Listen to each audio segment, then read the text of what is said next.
పట్టపగలు చోరీలకు పాల్పడే ఓ నేరస్తుడిని తాడేపల్లి పోలీసులు అరెస్టు చేశారు. వివరాలు క్రైమ్లో.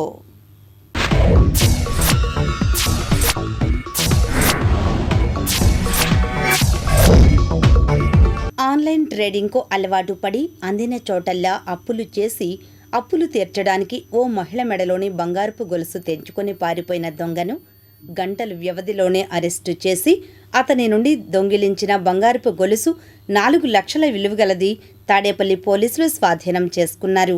దీనికి సంబంధించి Mangalagiri DSP P Muralikrishna Tadepalli police స్టేషన్లో వివరాలు వెల్లడించారు.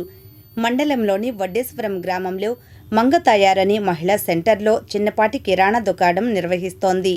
మండలంలోని వడ్డేశ్వరం గ్రామంలో మంగతాయారని మహిళ సెంటర్లో చిన్నపాటి కిరాణా దుకాణం నిర్వహిస్తోంది. అదే గ్రామానికి చెందిన చిరుతోటి సుభాష్ అనే యువకుడు ఆన్లైన్ బెట్టింగ్లో తీవ్రంగా నష్టపోయాడు. విపరీతంగా చేసిన అప్పులు తీర్చడానికి దొంగతనం మార్గంగా ఎంచుకున్నాడు. గత కొంతకాలంగా తన గ్రామంలోనే ఉంటున్న మంగతాయారును గమనిస్తూ ఉన్నాడు. సోమవారం రాత్రి గాలిపటాలు కొనుగోలు కోసం ఆమె దుకాణంకెళ్లిన సుభాష్ బాధితురాలి మెడలోని గొలుసు తెంచుకుని బైక్ మీద పరారయ్యాడు. బాధితులు తాడేపల్లి పోలీస్ స్టేషన్లో ఫిర్యాదు చేశారు. మంగళగిరి డీఎస్పీ సిహెచ్ మురళీకృష్ణ పర్యవేక్షణలో తాడేపల్లి సిఐ వీరేంద్రబాబు ఆధ్వర్యంలో SI SK Khajavali, Pradeep, HC Ravi, constable V Prasadarao, Nagaraju ప్రత్యేక బృందాలుగా ఏర్పడి గంటల వ్యవధిలోనే ముద్దాయిని అరెస్టు చేశారు. దొంగతనానికి ఉపయోగించిన స్కూటీని స్వాధీనం చేసుకోవడంతో పాటు దొంగిలించిన సుమారు 4 లక్షలు విలువ చేసే బంగారు గొలుసును స్వాధీనం చేసుకున్నారు. ఈ కేసులో ప్రతిభ కనబరిచిన వారికి రివార్డులు అందజేశారు. నిందితుడిని కోర్టుకు హాజరుపరిచినట్లు సిఐ వీరేంద్రబాబు తెలిపారు. నిన్న రాత్రి 8 గంటల సమయంలో తాడేపల్లి పోలీస్ స్టేషన్లో ఒక స్నాచింగ్ రిపోర్ట్ వచ్చింది.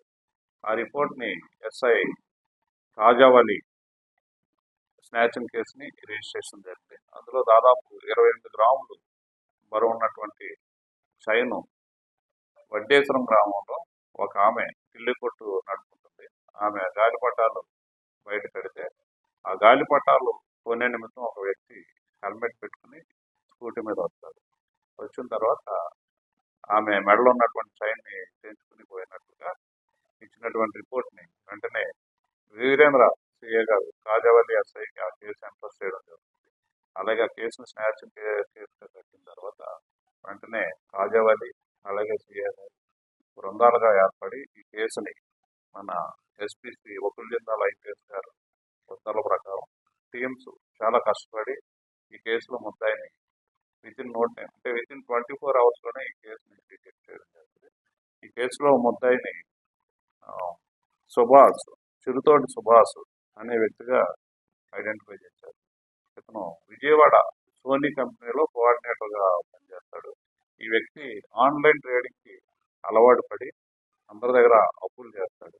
అప్పులు తీర్చలేని పరిస్థితిలో ఇతను దొంగతనాలు స్నాచింగ్ చేస్తే ఆ అప్పుల నుండి బయటపడవచ్చు అనే ఉద్దేశంతో ఫస్ట్ టైం ఇతను ఈ అమ్మాయిని గమనిస్తాడు. ముందుగానే గమనించి ముసలామె షాప్లో ఒంటరిగా ఉండే టైం చూసుకుని వచ్చి ఈ విధంగా స్నాచింగ్ పాల్పడతాడు. ఈ కేసులో చోరీ కాబడినటువంటి ఆ గోల్డ్ చైన్, అదేవిధంగా అతను ఉపయోగించినటువంటి స్కూటీని అతని నుండి స్వాధీనం చేసుకోవడం జరిగింది. ముద్దాయిని కూడా ఈరోజు అరెస్ట్ చేశారు. కోర్టులో ప్రొడ్యూస్ చేయడం జరిగింది. ఇతని గురించి పాత నేరాలు ఉన్నాయని చెప్పి వెరిఫై చేస్తే ఇతని దగ్గర ఎటువంటి పాత నేరాలు కూడా ఇప్పటి వరకు ఇన్వాల్వ్ కాలేదు. మొట్టమొదటి కేసులోనే ఇతన్ని చాకచక్యంగా పట్టుకుని అరెస్ట్ చేసినటువంటి సిఐ వీరేంద్ర గారిని అలాగే ఎస్ఐ కాజావలిని ఎస్పీ గారు అభినందించి రివార్డ్స్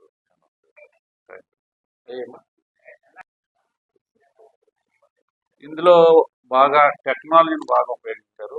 సీసీ కెమెరాలను బట్టి, సిడిఆర్ని బట్టి, టవర్ డంపులను బట్టి ఐడెంటిఫై చేశారు. ఐడెంటిఫై చేసిన తర్వాత ఏమాత్రం కూడా అశ్రాద్ధ చేయకుండా రాత్రి దీంట్లో వర్కౌట్ చేశారు. అందువల్ల అంత స్పీడ్గా కేసు డిటెక్ట్ చేయడం. ఈ కేసులో ఎస్ఐ కాజావలితో పాటు క్రైమ్ కానిస్టేబుల్ ప్రసాద్ అలాగే ప్రదీప్ ఎస్ఐ కాజావలికి సహకరించారు. అదేవిధంగా మన రవి హెడ్ కానిస్టేబుల్ కూడా ఈ కేసులో బాగా పనిచేశారు. వీరికి రివార్డ్స్తో